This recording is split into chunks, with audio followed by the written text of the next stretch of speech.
आप लोग की मांग पूरा किया जाएगा।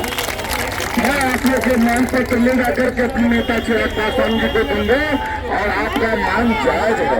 सबसे ज्यादा आप लोग से आशीर्वाद मांगता हूं अपने नेता चिराग पासवान के लिए कि आप लोग इस सत्ता परिवर्तन में जो हमारी पार्टी लोक जनशक्ति पार्टी रामविलास लगी है उसमें आप लोग भरपूर आशीर्वाद दीजिए। तो आंदोलन आप लोग को याद होगा कुछ गर्दनी बाग में हुआ था पूरे प्रदेश स्तर पे, वहाँ भी मैं जाने का काम किया था अपने नेता राष्ट्रीय अध्यक्ष चिराग पासवान जी के दिशा निर्देश पर। और हमारी पार्टी हमारे नेता चिराग पासवान जी आपकी सभी मांगों के साथ हैं और हम लोग मांग करते आ रहे। देखिए नीतीश कुमार जी की कथनी और करने में अंतर है। ये कभी हमेशा आप लोग का आंदोलन जब होता है, किसी भी आशा बहनों का हो, ममता बहनों का हो, सेविका सहायिका, लगातार इन सब बहनों का नीतीश कुमार के राज में शोषण हुआ है, न कि इनको उचित मानदेय देने का काम किया है। इनसे काम कराते हैं, शराबबंदी में भी इनका उपयोग कराएंगे, जनसंख्या में गणना में भी उपयोग कराएंगे। जब तक सभी महत्वपूर्ण जो सरकार का काम है उसमें आप सभी का योगदान होता है और आप सबसे काम लेते हैं। लेकिन आपके मानदेय के नाम पर क्या आज नहीं बोल रहे हैं, क्या ये एनडीए गवर्नमेंट में नहीं थे, इनकी इच्छा शक्ति नहीं है आपको उचित मानदेय देने की। हमारे नेता चिराग पासवान जी ने ठाना है कि जब तक नीतीश कुमार इस बिहार की गद्दी पर रहेंगे तब तक किसी आंगनबाड़ी सेविका सहायिका को उचित मानदेय देने का काम नहीं करेंगे। मैं आप लोग से अपील कर रहा हूँ, आप लोग से आशीर्वाद मांगता हूँ अपने नेता चिराग पासवान के लिए कि आप लोग इस सत्ता परिवर्तन में जो हमारी पार्टी लोक जनशक्ति पार्टी रामविलास लगी है उसमें आप लोग भरपूर आशीर्वाद दीजिए, सहयोग करिए, इस क्रूर सत्ता को बिहार की गद्दी से हटाने में आप लोग साथ दीजिए। आप लोग की मांग पूरा किया जाएगा। मैं आप लोग के मांग पत्र ले जाकर के अपने नेता चिराग पासवान जी को दूंगा और आपका मांग जायज है। सबसे ज्यादा काम आप करती हैं, आपने छोटे छोटे बच्चों को पढ़ाने का काम करती हैं।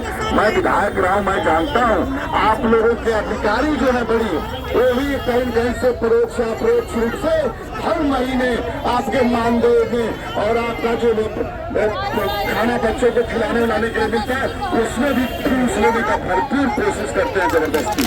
मैं जानता हूँ जो घूस नहीं देता है उसके सही से आंगनबाड़ी सेविका हमारी बहनें चलाती है, उसके बावजूद भी यहाँ के पदाधिकारी घूस लेते हैं खुलेआम और तरह तरह की धमकी देते हैं कि आपका हम कैंसिल कर देंगे। क्या ये बात सही है कि नहीं है?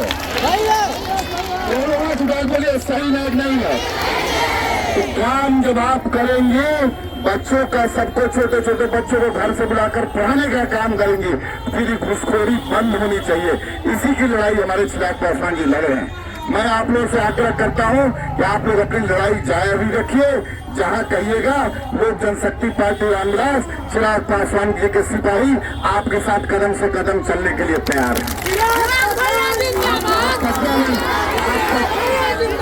आप लोग पटना में एक आंदोलन करिए, हम लोग पूरी शक्ति के साथ आपके साथ रहेंगे, पीछे भी हम लोग हैं। और मैं वादा करके जाता हूं कि चिराग पासवान उस कार्यक्रम में उपस्थित रहेंगे। पटना में क्या करिए, आपके आंदोलन में भी आपके साथ है, आपके आंदोलन में हम लोग साथ हैं। और जब तक आप लोग आंदोलन जारी रखिए, जब तक आपको उचित मानदेय नहीं मिले। आपकी शक्ति है, नारी शक्ति है, आप लोग किसी को चाहेंगी तो बना सकती हैं, तो किसी को बिगाड़ने की भी शक्ति आप में है। आप अपने उत्साह को खोने मत दीजिएगा, आप अपने हौसला को जारी रखिएगा, आप अपने आंदोलन को जारी रखिए। मैं पूरे बिहार में संकल्प यात्रा में घूम रहा हूँ, मधेपुरा में भी बहनें मिली थी, किशनगंज में भी बहनें मिली थी, आंगनबाड़ी और सेविका सहायिका, सब जगह आपका आंदोलन बहुत बड़ा रूप ले लिया है। और ये दिन दूर नहीं कि आपकी मांगों को मांगने के लिए सरकार बात होगी, नीतीश कुमार बात होंगे। इसी बात के साथ पूरा मेरा समर्थन है। हमको आदेश दीजिए कि हम जाएं, अब अपना कार्यक्रम करें। और जहां आप खोजिएगा, मैं अपना मोबाइल नंबर दे रहा हूं। अपने नेता चिराग पासवान जी का पूरा समर्थन आपके साथ है। धन्यवाद। जिंदाबाद।